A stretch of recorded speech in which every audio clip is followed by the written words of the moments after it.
General Anil Chauhan, Chief of Defence Staff, General Manoj Pandey, Chief of Army Staff,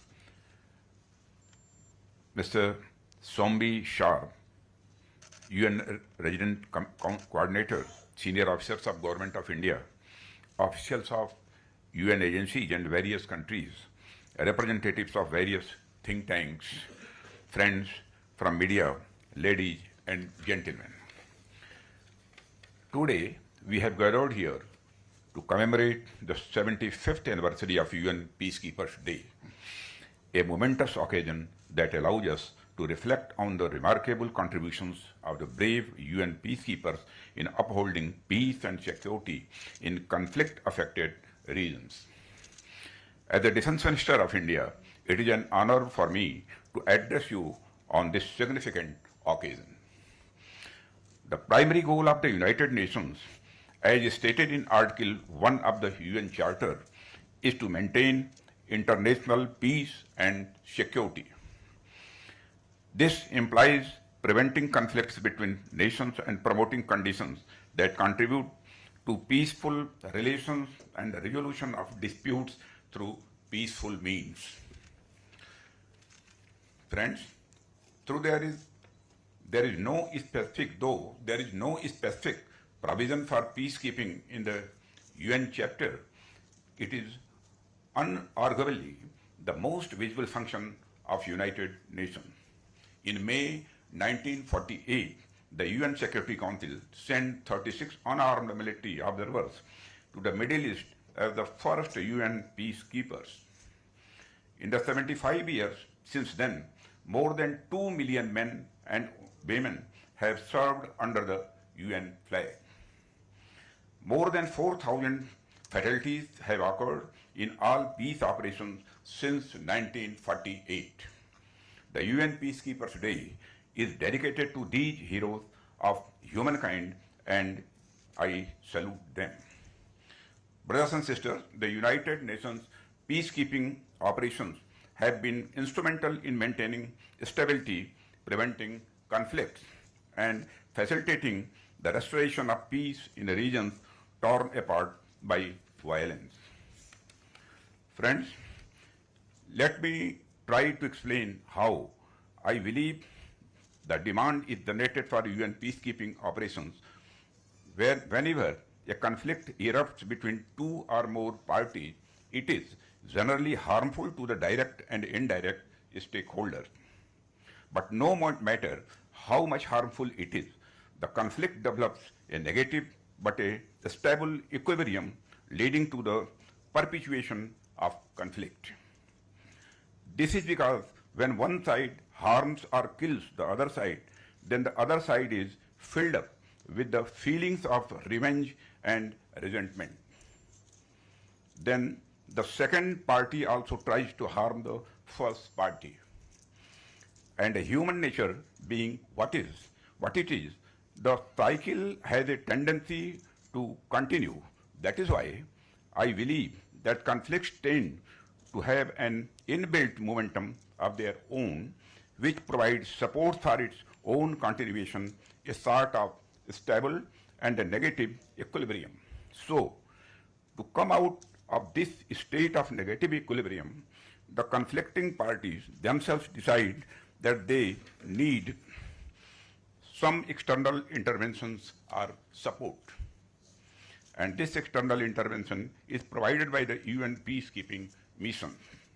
Friends, the most significant aspect of UN peacekeeping missions is that these missions operate with the consent of the parties involved in the conflict. It is not thrust upon the local communities or parties from the outside. Rather, the demand for the same emerges from within.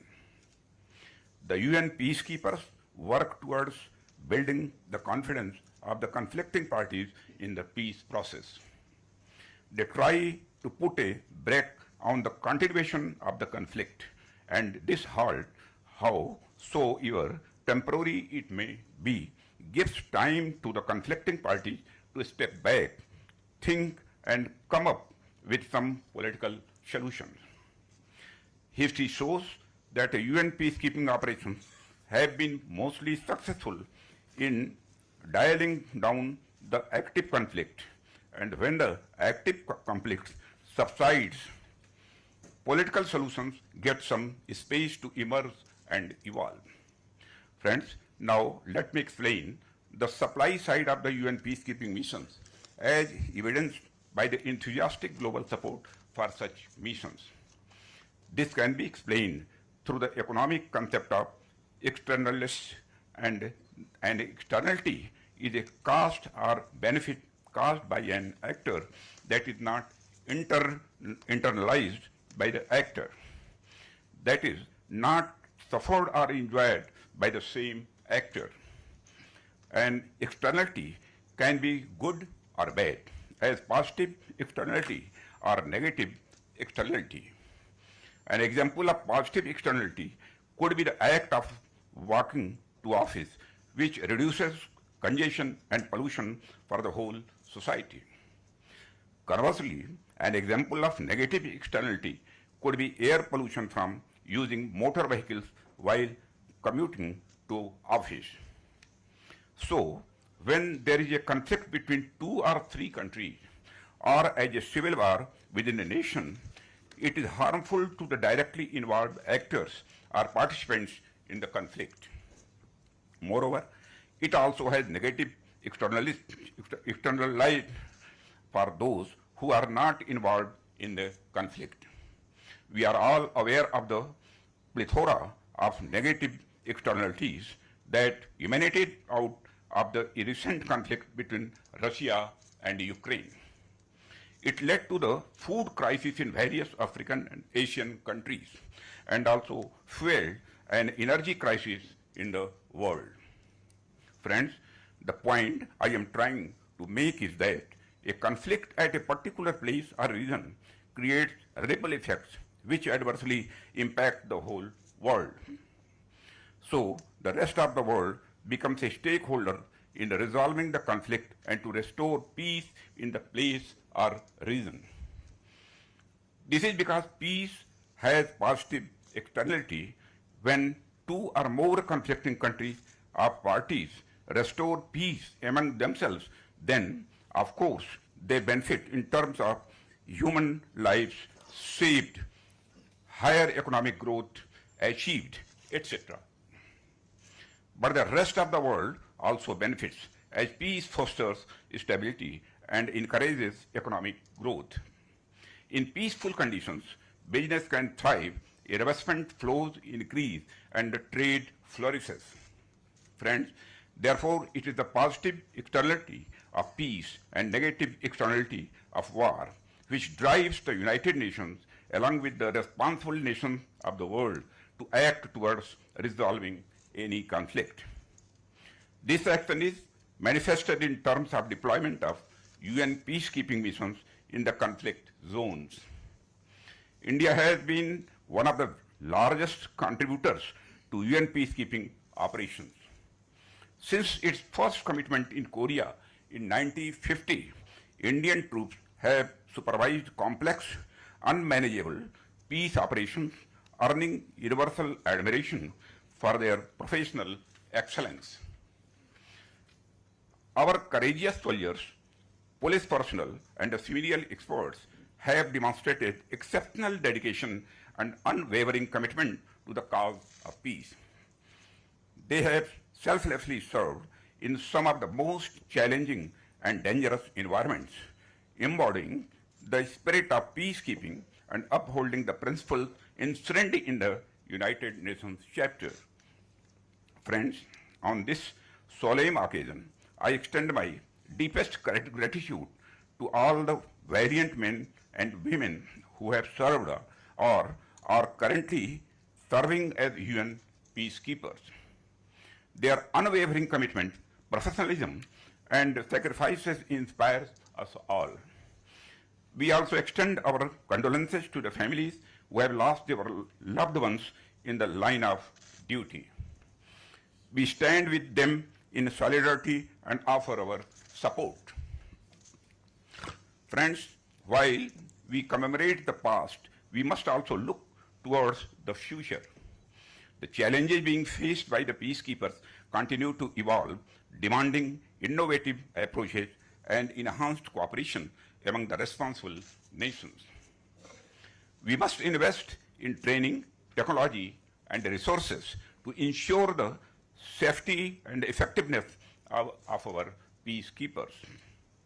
We must advocate for the meaningful participation of women in the peacekeeping operations, recognizing their unique contributions in the context of difficulty expressed by women in conflict-affected areas.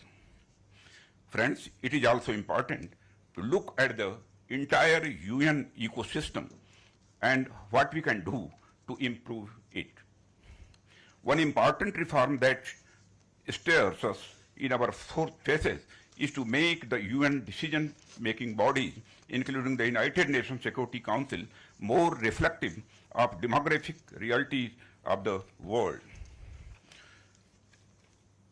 When India, the most populous nation of the world, does not find a seat as a permanent member of the United Nations Security Council, it tends to undermine the moral legitimacy of the United Nations.